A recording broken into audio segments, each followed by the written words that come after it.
Yeah, perfect. There we go. And look at this. Greg Locko comes over to see some of the most important attendees of our MTE.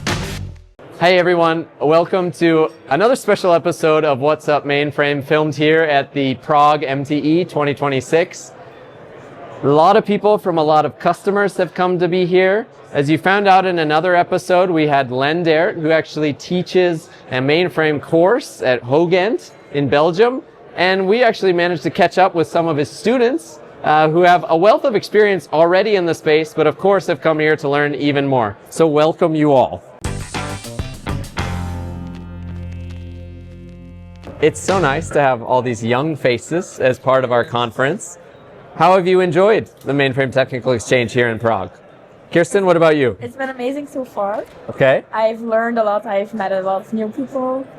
And yeah, I can't wait to attend tomorrow also. Sadly, the last day. Yes, of course. It always has to come to an end. Yeah. Murat, what's one thing that stood out for you? The people, actually. There are amazing people here. I have a chance to meet them. It was an amazing experience.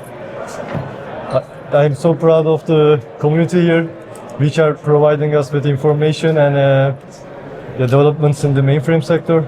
I'm really enthusiastic about it. I can see that, definitely.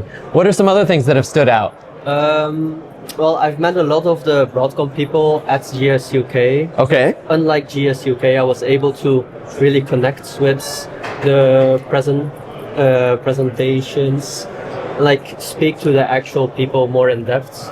And it helped that they didn't mind all my annoying questions. Oh, there are no annoying questions in space. Everybody is so excited to answer anything that people ask. Joris, thank you. Arthur, what about you? What stood out? I'm really glad to see so much like modernization that's going on. Yeah. Because I use a lot of, like, for example, AI in my workflows day to day, and it's really cool to see that it's being implemented in mainframe as well, and like all the modern features that for me has been normal for a while now, like for the past year, is also coming to the development and the system engineering side of mainframe. It's really exciting to see. That's excellent. And you all are in a unique position because of the program that you're a part of. So we had the chance to interview Lendert as part of another episode, and he shared kind of the overall scheme of what you guys do, that you come into your senior year and you choose mainframe as a specialization. But what are some of the things that you've covered as part of this course and as part of your practicum? With mainframe in particular? Yes.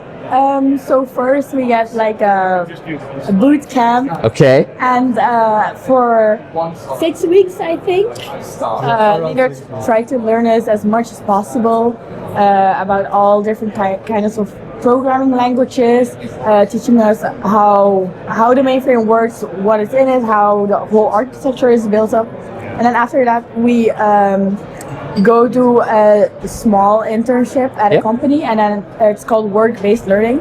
So instead of a normal internship, we are there to 100% learn, and we don't do that much yet, but the company teaches us about how their mainframe system is set up, and then we can learn all about it and prepare ourselves for our big internship after that. That's fantastic. And so what are some of those things that you guys have learned outside of the classroom then at some of these sites? Did you mean by the work-based learning? The work-based learning, exactly. It's really different per student to student. Of course. You're choosing yourself the company. Yeah. I was personally in a Belgian bank. Okay. And I have learned there all of the different teams that they have for the mainframe. For example, like the infrastructure team, which is specialized in all sorts of things actually, and more. And for example, which technologies they are using, like IMS or KICS, which vendor tools they prefer, all of this kind of stuff. So you get a real a shorter boot camp and then the real crash course in all the systems. Okay. So you're at a Belgian bank, and you? I've yet to complete my work-based learning, but something I've learned, especially through the year, is just learning to ask questions. Yep. And just seeing that the mainframe community really wants to help, because it's often like a comparisons between the us young ones, to phrase it like that, Yeah. and the people that are really experienced. And sometimes it's a bit daunting to go up to people that you don't know and just ask them a question about something you want to learn. And it's been a real great experience to see that in the Mainframe community, it's just a normal way of learning everything, and that everyone gladly helps you in every way they can. That's fantastic. And Joris already knew to ask as many questions as possible. So what did you learn in your work-based learning? In my work-based learning, two things always came up. The first one being, it's not about, you don't necessarily have to remember everything, but you do have to know where you can find the information you need. And the second one being, it depends. Because in theory, everything should be smooth, but because of the reality, you always find some kind of shortcuts or restrictions that you have, so you have to find creative solutions. So those were very interesting. Those are fantastic things to take away, definitely. Well, we're so happy that you've been here and you're going to continue through to tomorrow. And we hope to see you in the future, obviously, perhaps representing some of these businesses where you've had some of your learning. So it's just been fantastic. So thank you for joining us. Thank you. Thank you.